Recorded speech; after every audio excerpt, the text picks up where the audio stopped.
Voilà. Alors, on commence au Pasouk Bet.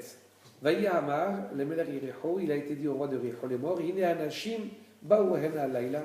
Voilà que les hommes sont venus cette nuit-là, mais béné Israël, parmi les Israël, l'Achpor et Haaretz, pour explorer la terre. Rashi, on avait dit l'Achpor, les Ragel, espionner. On avait fait la comparaison avec l'explorateur de Moshe Rabbeinu, qui lui leur avait dit allez visiter la terre, alors que Yoshua a bien dit allez explorer, allez espionner la terre. Misham Hafar Ochel. Alors c'est comme si quelqu'un il fouille pour trouver du manger. Eux ils ont été là-bas pour fouiller et savoir comment est la ville, etc. Ensuite, passons au Gimel. Vaishlach Melech Yericho el Rahav les morts. Le roi de Yericho a envoyé à Rahav cette femme qui les avait accueillis, en disant Otzi Anashim Abaye Elaich, fais sortir ces gens-là qui sont venus chez toi, Asher Baou Veter, qui l'Achpor et Kol Haaretz Baou, parce qu'ils sont venus pour espionner la ville. On n'a pas de Rashi, on avance. Vatika Haïcha, El Shnei Hanashim, Vatitzpeno. La femme a pris les deux hommes et elle l'a caché.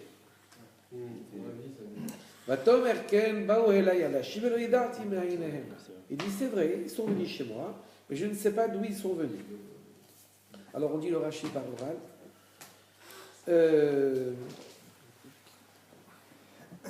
C'est Pinchas et Kalev, ces deux hommes qui étaient là-bas. Pinchas Amad Ifnehem Veloraou le Fishaya Kemalach.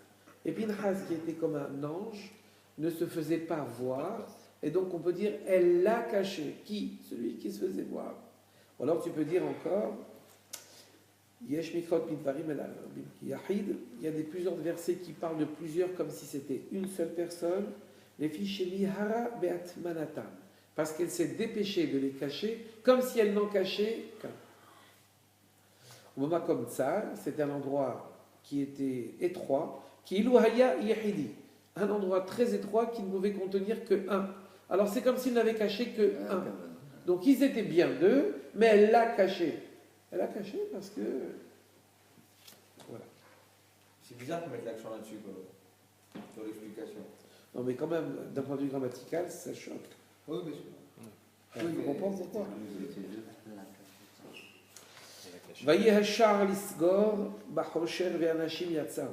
La porte a été fermée, les hommes qui sont partis à la recherche de ces deux espions-là sont sortis. Elle leur dit, Rahab, je ne sais pas où sont partis ces gens-là. Eh bien, courez après eux, vous allez les atteindre. Et on n'a pas de Rashi, on avance. Vehi alatam agaga. Elle les a fait monter sur le toit, vatit menem, bepishte haaretz. Elle les a cachés avec des tiges de lin, aruchot lin alagag, des longues tiges de lin qui étaient là en train de sécher. Elle les a mis en dessous pour ne pas qu'on les découvre. Rashi, vav, bepishte haaretz, pishtim begivro lehem. C'était des tiges de lin, véritablement, en dessous lesquelles, certainement, ils pouvaient se cacher. Vav, c'est fait. Zaïn. Ve'anashim radufu acharehem derech hayarden. Et donc, les hommes du roi qui étaient à la recherche de ces deux personnes-là sont partis les poursuivre vers la direction qu'elle leur avait indiquée, tout en sachant que, bien sûr, il n'y avait personne là-bas. Hala ba'aberot, ils ont été vers les passages, les ponts, si l'on peut dire. Ve'ashar aresagaru. Et la porte a été fermée derrière eux. Et quand les Rotfim, quand les poursuivants donc sont partis à leur éventuelle rencontre, la porte de la ville a été fermée derrière eux. Rashi, ala ma'aberot, makom chez ma'avaramaï. C'était comme un pont-levis, tu vas dire, voilà, exactement, c'est un pont-levis. Hein? Ils sont partis par ce chemin-là pour aller les reprendre. Ils pensaient qu'ils étaient revenus sur leur pas. Et la Arvot Mohav vers Arvot Mohav, vers Yarden Mafsik Bintaï. Et le Yarden faisait donc une interruption, une séparation entre eux. Donc ils ont franchi à l'envers ce Yarden au travers des voies de passage qu'il y avait dans le Yarden pour aller à la recherche de ces deux personnes-là qui étaient censées retourner chez eux. Qui a fermé ces portes-là? Simplement les portiers préposé à ça. Qu'est-ce qu'on a besoin de savoir ça? La cache des choses. Alors, Vehem aterem ishkavun vehi alta alehem el agag. Et donc avant qu'ils ne se couchent, elle est montée vers eux dans le toit. Vatomer el anashim, donc elle les a rejoints sur le toit, elle leur a dit, Yadarti kinatan Hashem lachem et haaretz. Je sais que Dieu vous a donné la terre, donc vous allez en prendre possession. Vechi nafla ematrem alelu. Et de fait, votre frayeur est tombée sur nous. Nous sommes terrorisés.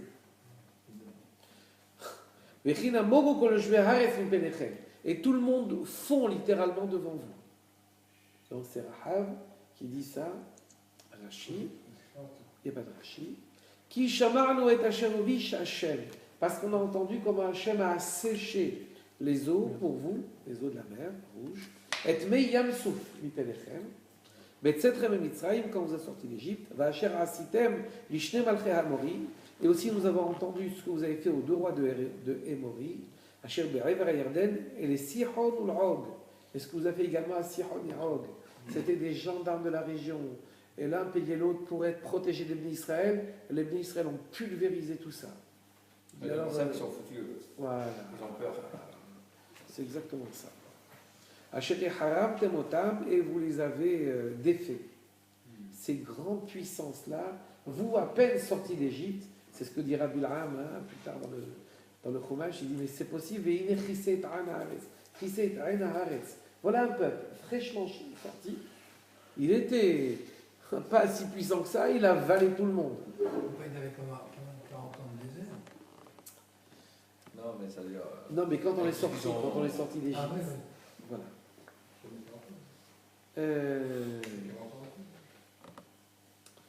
Yud Aleph, Yud. Voilà. C'est fait. Alors, on n'a pas Rashi encore, on avance. Vanishma vaimas levavenu. Et nous avons entendu et notre cœur véritablement a fondu. Et aucun homme n'avait plus aucun cœur à rien à cause de vous. Dire la peur, vous avez tellement tenaillé que, on va voir ici qu'est-ce qu'on va dire Rashi à propos des hommes de la ville. Qui Hashem Elokechemo Elokim Hashem Mal parce que l'Éternel notre Dieu est le Dieu, si l'on peut dire, qui couvre toutes les dimensions. Rashi. Velo kama od ruach ba'ish afilu lishkav aimisha. Même penser à avoir des relations avec une femme, les hommes étaient tellement pris de panique que même ça ne leur venait plus à l'idée. En vérité, parce qu'elle était malheureusement une femme qui s'adonnait à ce genre de pratique, et donc à ce moment-là, elle s'est trouvée presque au chômage. Ou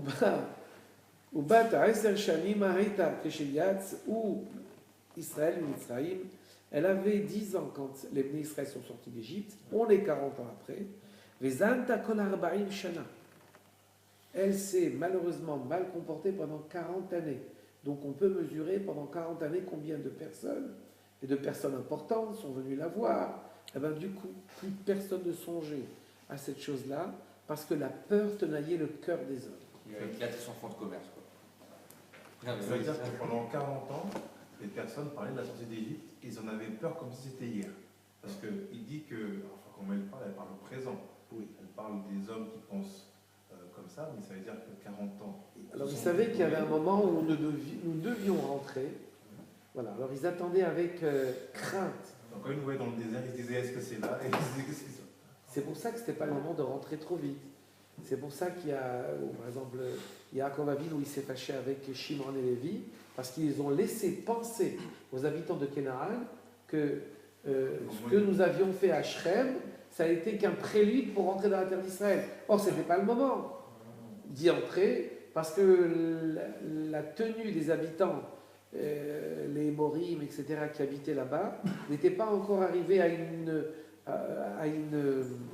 tenue exécrable, au point, une déchéance, au point que Dieu les renvoie. Donc finalement, ça se savait, cette 40 ans de peur quotidienne. L'attente. Et là, tu dis, c'est incroyable. Mais ils avaient leur calcul certainement qui faisait aussi, qu'ils savaient que ça allait leur arriver. Yud Bet. Pardon. Comment on sait qu'elle avait 10 ans? Enfin, c'est pas- Comment c'est que Qu'elle avait 10 ans quand La sortie les d'Égypte. Israéliens sont sortis d'Égypte. C'est on raconte des chiffres. c'est qu'elle doit avoir 50 ans. Parce que... Peut-être si bien.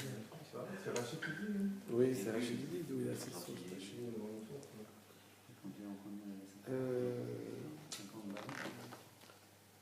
C'est vrai, on pourrait se poser la question, quelle incidence ça peut avoir qu'on dise d'elle qu'elle avait 10 ans quand elle dit ça.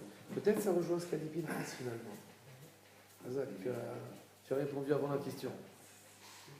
Il dit peut-être que comme la peur qu'il ait tenaillé datait de la sortie d'Égypte, et finalement, et que tout le monde venait se confier à elle, et donc il fallait mentionner quel était le moment à partir duquel elle a commencé à commercer avec tout le C'est monde. pour ça que son business est l'archiveur, parce que tout le monde allait la voir pour Ben oui. évacuer les soucis. Et c'était la plaque tournante de l'histoire. Bah ouais, c'est ça. Les hommes, c'est des confidences sur l'oreiller.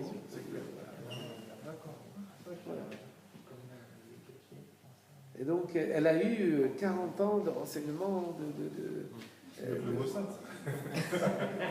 C'est les mêmes méthodes. Et quand ils étaient dans le désert, les populations, Alors, bien sûr. Tout ça. Ils étaient déjà. c'est évident. C'est évident, et ils appréhendaient le jour où on allait rentrer en Eretz Israël. Ils savaient. Grâce à Dieu, maintenant, il nous est donné de voir et de constater que Israël est une belle puissance. Et que... Ils n'avaient pas Internet. On va voir toutes ces Ici, il faut qu'on technologies. Yudbet. Veratai shavron ali bashem. Car asit imachem chased. Maintenant, Rahab leur dit, écoutez, jurez-moi que vu le bien que je vous ai fait, varasitem gamatem, im bet avi chesed. Vous allez me rendre ce bien-là que je vous ai fait, et le rendre vis-à-vis de la maison de mon père. C'est-à-dire que quand vous allez venir maintenant, promettez-moi que vous n'allez pas nous tuer. Je suis pas là. Voilà, exactement. Untatem li ot emet. Et donnez-moi une façon, de façon à ce que je me fasse connaître de vous, de façon à ce que quand vous allez entrer, vous allez dire ça c'est la maison de Rahav, on ne touche pas. Et eux vont répondre effectivement sur leur vie, et à condition qu'elle continue à respecter le silence et qu'elle ne dévoile pas qui est venu et pour faire quoi. Il dit alors c'est donnant-donnant. Si tu te tiens bien, on tiendra la parole. Et on verra dans le texte aussi qu'ils lui diront, si vous restez dans la maison, alors on répondra de notre vie, sur vos vies. Nous sommes responsables de vos vies. Mais si vous sortez de la maison, c'est fini. Chacun portera sa responsabilité. sa responsabilité sur lui et il lui arrivera ce qui lui arrivera.